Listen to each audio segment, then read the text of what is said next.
नमस्कार, आप देख रहे हैं न्यूज 18 अपडेट। मैं हूं आपके साथ अलीम अतहर और इस वक्त बिहार के एक सियासत से बड़ी खबर आपको बता दें। जेडीयू ऑफिस में बड़े नेताओं की बैठक हुई। राज्यसभा उम्मीदवार पर फैसला इस बैठक में नहीं हो पाया है। मीटिंग के बाद ललन सिंह बोले हैं कि समय आएगा तो घोषणा होगी।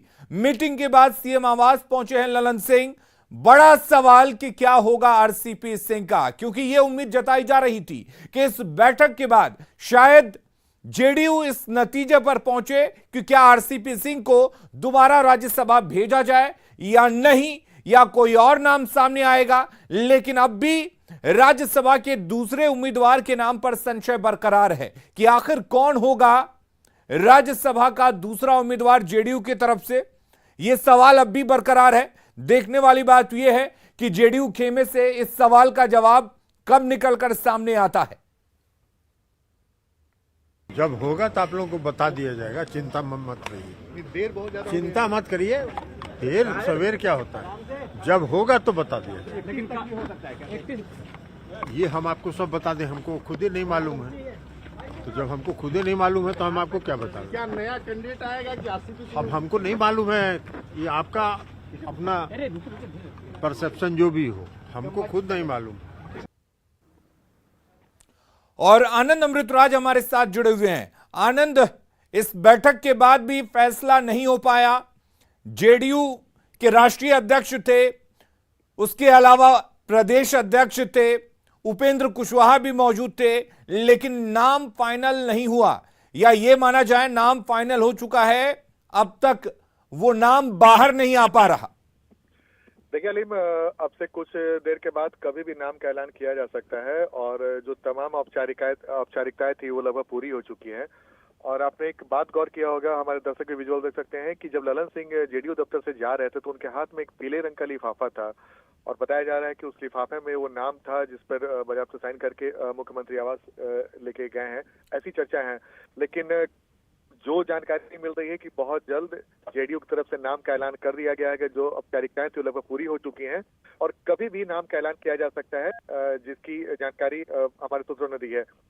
और बीजेपी की लिस्ट भी अभी जारी नहीं हुई, तो बीजेपी की लिस्ट पर भी जेडीयू की नजर है और इसी वजह से थोड़ी देर हो रही है। तो जैसे ही कुछ देर की बात है और जो हमारे सूत्र बता रहे हैं कि कभी भी वो नाम का ऐलान किया जा सकता है। अब तमाम जो औपचारिकताएं हैं जिसके बारे में मैं बार बार जिक्र करने की कोशिश कर रहा हूँ, अगर आप एक तरीके से देखें कल भी ललन सिंह ने मुख्यमंत्री से मुलाकात की थी, आज भी अभी इस वक्त मुख्यमंत्री आवास के अंदर हैं और मुख्यमंत्री से मुलाकात उनकी चल रही है। इसके ठीक पहले जेडीयू में दफ्तर में 4 बजे के आसपास ललन सिंह, उपेंद्र कुशवाहा, उमेश कुशवाहा जो प्रदेश अध्यक्ष हैं सहित और भी जो पार्टी संगठन के लोग थे वो भी बैठे थे और बंद कमरे में उनकी एक छोटी सी मीटिंग हुई। और उस मीटिंग के कुछ देर के बाद ललन सिंह सीएम हाउस जाते हैं और उनके हाथ में पीले रंग का लिफाफा है जिसके बारे में कहा जा रहा है कि उसी नाम जो उम्मीदवार है उनके नाम की जानकारी उसमें है और वो जानकारी लेकर मुख्यमंत्री आवास में पहुंचे।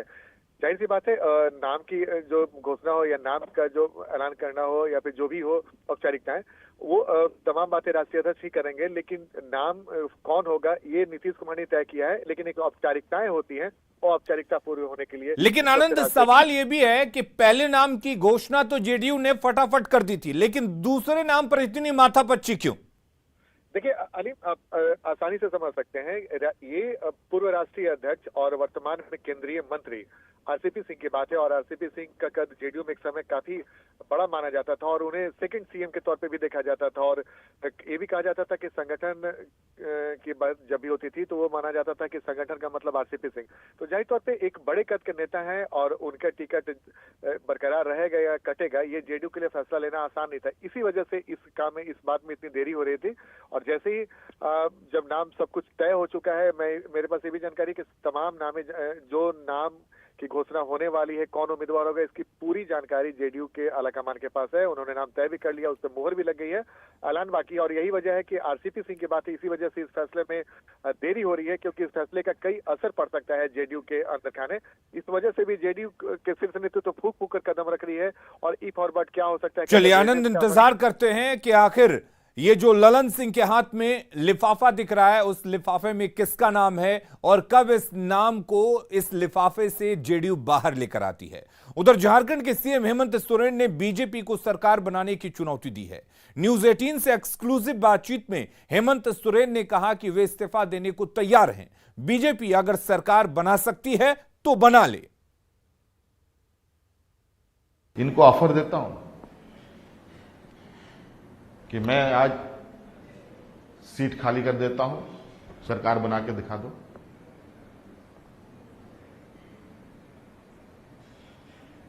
So you are ready to go to the public for seeking a fresh mandate for yourself? आप ये बोल रहे हैं कि चुनाव हो जाए फिर से? उनके पास संख्या बल नहीं है। ये बेसिकली इनको पता है कि 2014-24 इनके लिए बहुत टफ होने जा रही है। तो एनी हाउ इस सरकार को इतना बदनाम करो, इतना उसको डेंट कर दो कि उनके सामने हम खड़े ना हो पाए। लेकिन ऐसा होगा नहीं, बल्कि इसके विपरीत होगा। और न्यूज 18 से खास बातचीत में हेमंत सोरेन ने कई बड़ी बातें कही हैं। आप हेमंत सोरेन का यह पूरा एक्सक्लूसिव इंटरव्यू देख सकते हैं आज रात 8:26 पर। अगली खबर का रुख करते हैं। जश्न के मौके पर फायरिंग में कई बार लोगों की जान जा चुकी है, कई बार लोग घायल भी हुए हैं। बावजूद इसके लोग सबक लेने को तैयार नहीं है। ऐसा लगता है जैसे जश्न के मौके पर फायरिंग नहीं हो तो खुशी के पल अधूरे रह जाएंगे। शादी समारोह में फायरिंग का नया मामला सीवान से है। तस्वीरों में आप साफ देख सकते हैं कि वरमाला के मंच पर दूल्हा दुल्हन के बगल में एक युवक बंदूक संभाल रहा है और घोड़ा चढ़ाने के बाद इशारे का इंतजार करता है, और जैसे ही सामने वाला कहता है ऊपर दाग दो, वो धाए से फायर कर देता है। शादी समारोह में लोगों की भीड़ जमा रहती है, ऐसे में छोटी सी चूक भी जानलेवा साबित हो सकती है। लेकिन ऐसे सिरफिरों को इनसे कोई फर्क नहीं पड़ता है। सोशल मीडिया पर तेजी से वायरल हो रहा यह वीडियो जीबी नगर तरवारा थाना क्षेत्र का है। वीडियो वायरल होने के बाद अब पुलिस इसकी जांच में जुटी हुई है। उड़ा दो मिथुन, उड़ा दो।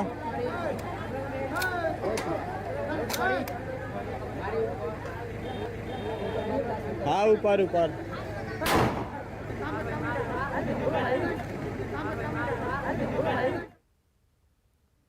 हाजीपुर में अतिक्रमण पर बुलडोजर चलाया गया। इस दौरान अतिक्रमण कर बनाई गई दुकानों और मकानों को तोड़ा गया। इस दौरान राजेंद्र चौक से गांधी चौक तक अभियान चला। लॉ एंड ऑर्डर बनाए रखने के लिए बड़ी संख्या में पुलिस बल की तैनाती की गई थी। अधिकारियों ने बताया कि शहर को अतिक्रमण मुक्त करने के लिए लगातार यह अभियान चलता रहेगा।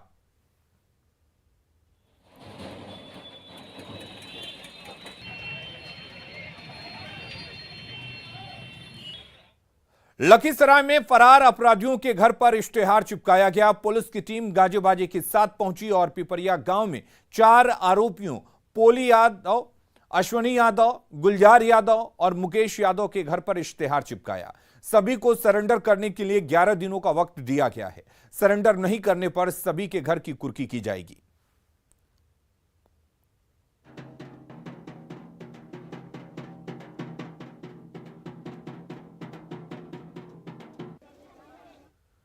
औरंगाबाद में गाड़ी के पेपर को लेकर एक दारोगा को इतना गुस्सा आया कि वो गाली गलौज और मारपीट पर उतारू हो गया। वीडियो में एक बाइक वाले के साथ बदतमीजी करते इस दारोगा का नाम एनके मंडल है, जो पौतू थाने में पदस्थापित है और मंझौली मोड़ के पास की यह घटना है। गाड़ियों की चेकिंग के दौरान जब हवलदार ने इस बाइक वाले को रोका तो बाइक सवार ने शुरू में रोकने में आनाकानी की, जिसको लेकर मौके पर मौजूद दारोगा एनके मंडल का गुस्सा 7वें आसमान पर जा पहुंचा। फिर क्या था, औरंगाबाद की पीपुल्स फ्रेंडली पुलिस ने अपना असली चेहरा दिखाया और बाइक वाले के साथ न सिर्फ गाली गलौज की बल्कि उसके साथ मारपीट भी की और 25,000 रुपये फाइन करने पर अड़ गया और अंत में गाड़ी को साइड करवा के ही माना।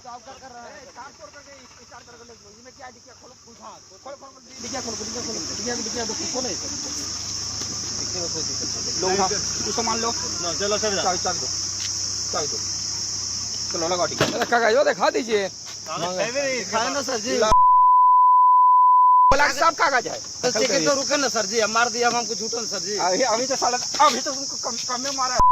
और मारेंगे। तू जो हमको बताया कि मेरे पास में सारा कागज है, सारा बता कहाँ सारा बोले तो सर जी? तेल बोले साला में सारा कागज है। हेकरी बता रहा था, हवलदार के साहब के साथ रोका तो क्यों रोका? मुंगेर के बरदा गांव में कर्नाटक पुलिस और एसटीएफ ने छापेमारी की और 3 हथियार तस्करों को गिरफ्तार किया। कर्नाटक में इसी साल 19 अप्रैल को एक व्यक्ति की हत्या कर दी गई थी। जांच में यह भी पता चला था कि जिस हथियार से हत्या की गई थी वो मुंगेर के बरदा से खरीदी गई थी। इसी मामले में कर्नाटक पुलिस एसटीएफ के साथ मुंगेर पहुंची और 3 हथियार तस्करों आसिम आलम, शाहिद चांद और शमशाद आलम को गिरफ्तार किया गया।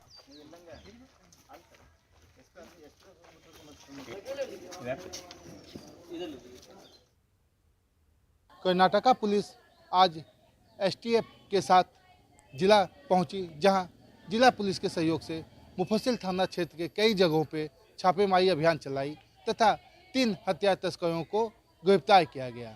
जानकारी के मुताबिक ये वही हथियार तस्कर है जिन्होंने कर्नाटका स्टेट के शिव गांव पुलिस स्टेशन में एक अपराधी को हथियारों की सप्लाई की थी और उस अपराधी ने उसी हथियार से वहाँ के एक किसान पे गोली चलाई, जिससे किसान जो है वो घायल हो गया था और उस किसान ने 2 अभियुक्तों के खिलाफ सिख गांव स्टेशन में मामला को दर्ज करवाया था और जिसके सत्यापन को लेकर आज कर्नाटक पुलिस मुंगेर पहुंची थी। अरुण शर्मा, न्यूज 18 मुंगेर। और भोजपुर से इस वक्त एक बड़ी खबर आपको बता दें, जहां पर युवक ने प्रेमिका पर तेजाब फेंक दिया। एक तरफा प्यार में एसिड अटैक की इस घटना को अंजाम दिया गया। घर में घुसकर युवती पर अटैक किया गया। एसिड अटैक में युवती झुलस गई और इस दौरान लड़की का भाई भी झुलसा। बताया जा रहा है कि युवती घर की छत पर सो रही थी, तभी एक तरफा प्यार में पागल उसके कथित प्रेमी ने तेजाब से हमला कर दिया। घटना मुफस्सिल थाना के गंगहर गांव की है। हमले के बाद आरोपी अमरजीत कुमार मौके से फरार हो गया। पीड़ित लड़की के मुताबिक आरोपी अमरजीत उसे अक्सर स्कूल आते जाते परेशान करता था। पीड़ित के घर वालों के मुताबिक 2 दिन पहले उनके घर में एक शादी थी। पीड़ित लड़की का सदर अस्पताल में इलाज चल रहा है, जहां आरोपी के कुछ दोस्त युवती का वीडियो बनाने सदर अस्पताल आ धमके। युवती के परिजनों ने दोनों की अस्पताल परिसर में ही जमकर पिटाई कर दी, जिससे मौके पर अफरा तफरी का माहौल हो गया। दोनों की पिटाई करने के बाद लड़की के परिजनों ने उन्हें पुलिस के हवाले कर दिया। कौन परेशान कर रहा था? अमरजीत कुमार। तो 1.5 साल से कहाँ रहता था? यहीं पे अपने मौसी गंगहर। क्या बोलता था? बोल रहा था मिलने के लिए, वहीं नहीं गए तो छत पे आकर एसिड डाल दिया। और तुम्हारे छत पर आकर? हाँ। कब डाला? 1:30 बजे रात में। 1:30 बजे रात में? हाँ।